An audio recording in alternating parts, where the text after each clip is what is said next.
안녕하십니까, 퀀트킹입니다. 자, 이번 시간 퍼에 대해서 알아보겠습니다. 퍼. 자, 퀀트 데이터 중에서 제공되는 퍼는 무려 7가지나 됩니다. 5년 평균 퍼, 자사주 반영 퍼, 과거 퍼, 발표 퍼, 발표 분기 퍼, 올해 퍼, 1년 후 퍼. 한숨이 나오실 수 있습니다. 아니, 도대체 왜 7개나 돼? 라고 하실까봐 제가 간단히 설명을 드리도록 하겠습니다. 퀀트킹에서 제공하는 7가지 퍼. 일단 퍼에 대해서 먼저 보겠습니다. 이 퍼라는 놈은 시가총액 나누기 지배주주 순이익입니다. 단순히 여기 순이익으로 계산하면 안 되고요. 지배주주 순이익으로 반드시 계산을 해야 제대로 된 퍼를 밝힐 수 있습니다. 자, 시가총액 나누기 지배주주 순이익도 퍼지만 주가 나누기 주당 지배주주 순이익 또한 퍼입니다.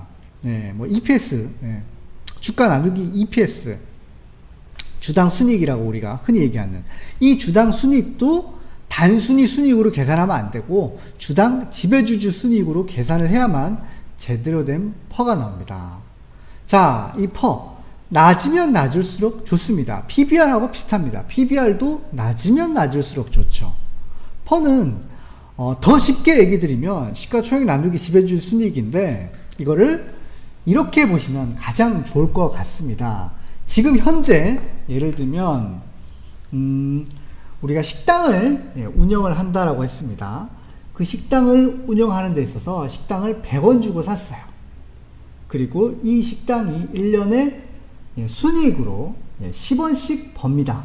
그러면 투자한 내 100원 주고 샀으니까 식당을 1년에 10원씩 뽑아내면 회수 기간이 도대체 얼마나 될까? 내가 투자한 100원을 회수하는 기간은 100 나누기 10 하면 10년이 됩니다. 즉, 이 퍼라는 놈을 쉽게 투자 회수 기간, 지금 당장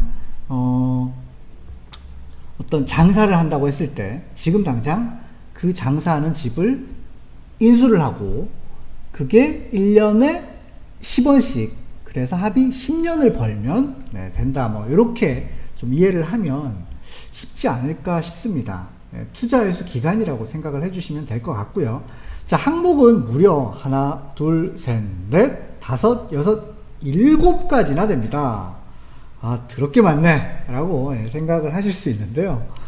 일단 여기 5년 평균 퍼, 5년 평균 퍼는 5년을 20분기로 해서 계산을 해서 이 20분기간의 평균의 퍼를 계산을 한 겁니다.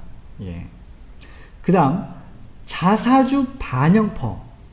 우리가 계산하는 퍼에는 자사주는 포함이 되어 있었는데요. 여기에서 자사주 반영 퍼는 자사주를 뺀 시가총액에 나누기 지배주주 순이익을 계산을 해서 자사주를 반영했던 그 발표 퍼 개념이라고 보시면 될 것 같습니다. 여기서 발표 퍼 한번 볼까요? 발표 퍼, 과거 퍼하고 발표 퍼, 이 2가지가 포인트가 되겠습니다. 일단 과거 퍼 먼저 보겠습니다. 시가총액 나누기 지배주주 순이익, 우리가 흔히 알고 있는 퍼죠. 재무 데이터 반영 시점에 최근 4분기 지배주주 순이익을 반영을 했습니다. 그리고 발표퍼를 보겠습니다. 발표퍼는 실적 시즌 때 실적 발표를 한 기업은 발표치를 포함해서 최근 4분기의 지배주주 순이익으로 계산을 한 거고요. 그럼 실적 시즌 때 실적 발표가 안 됐다 라고 하는 기업은 과거퍼하고 똑같은 값이 나오게 됩니다. 즉 발표퍼는 지금 시점이 보자. 지금이 10월 초잖아요. 이 10월 초에는 9월 10일 날 2분기 재무 데이터가 다 돌아갔습니다.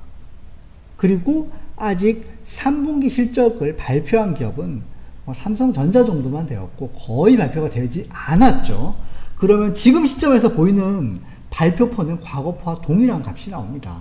그런데 예를 들면 이 발표퍼가 지금 시점이 11월 한 18일 정도 됐다라고 가정하겠습니다. 그러면 거의 3분기 실적이 다 발표가 된 거겠죠. 그러면 그 시점에, 그 시점에서는 발표포와 과거포의 값이 다르죠.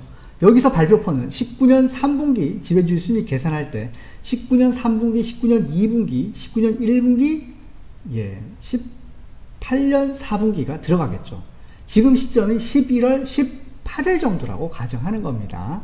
자, 그리고 과거포에는 11월 18일이 되었음에도 불구하고 재무 데이터가 반영되는 시점은 19년 2분기까지이기 때문에 19년 2분기, 19년 1분기, 18년 4분기, 18년 3분기에 지배주주 순이익을 합산해서 계산을 하는 겁니다. 자, 이해가 되시겠죠, 이제?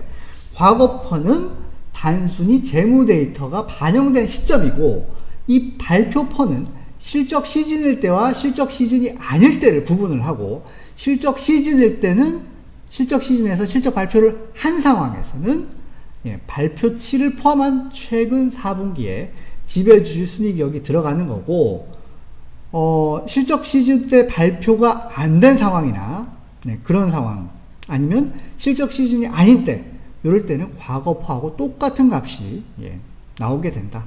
그것이 바로 이 발표포라는 겁니다. 이 실적 시즌에서 좀 더 이렇게 빠르게 대응하기 위해서 만들어 놓은 자료이고요. 그 중에서도 발표 분기퍼가 있습니다. 고객분들 중에서 오직 분기 실적에만 포커스를 둬서 분기 실적, 최근에 발표했던 분기 시점, 지금 11월 18일이라고 가정하면 3분기, 19년 3분기가 발표가 다 되었겠죠. 그 시점에서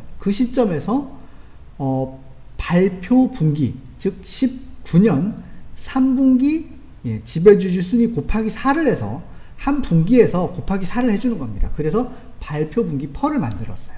이렇게 하면 그 해당 분기 퍼에 대해서만 좀 더 이렇게 디테일하게 들어가기 때문에 좀 더 빠른 부분은 본다면 발표퍼하고 발표 분기퍼가 있는데, 이 분기의 부분에 포커스를 둔 것이 바로 발표 분기퍼고요. 이 발표퍼는 연환산을 한 거다. 연환산을 한 거다. 그렇게 보시면 됩니다. 그 중에서도 실적 발표가 됐을 때 좀 더 실적 발표치를 땡겨온 최근 4분기 지배주주 순이익이 들어가는 거다라고 이해를 하시면 쉬울 것 같습니다. 그리고 올해퍼는 뭐냐? 시가총액 나누기 올해 예상되는 지배주주 순이익입니다. 이거는 컨센서스, 즉 애널리스트들의 추정치가 있는 것만 해당이 되는 겁니다. 추정치가 없다라고 하면 그냥 빵으로 지키는 거예요. 0. 그리고 1년 후 퍼는 올해 퍼하고 다릅니다. 자, 지금 시점으로부터 1년 후 지배주주 순이익이 여기 들어가는 겁니다.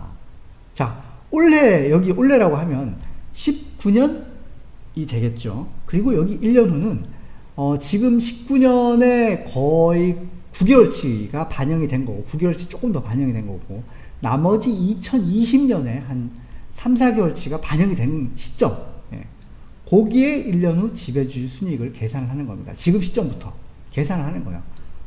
날짜별로 해가지고 계산을 해서 지금 시점부터 1년 후 지배주주 순이익을 계산해서 1년 후 퍼를 계산을 합니다. 우리가 보통 미래 퍼 그리고 뭐라고 하면 1년 후 퍼가 되고요. 올해 퍼는 올해 시점에서 퍼를 계산한 거니까 그렇게 좀 참고를 하시면 되겠습니다. 여기서 우리가 보통 이제 퀀트를 돌릴 때 쓰는 자료들이 과거퍼와 발표퍼 이 두 가지를 보통 씁니다.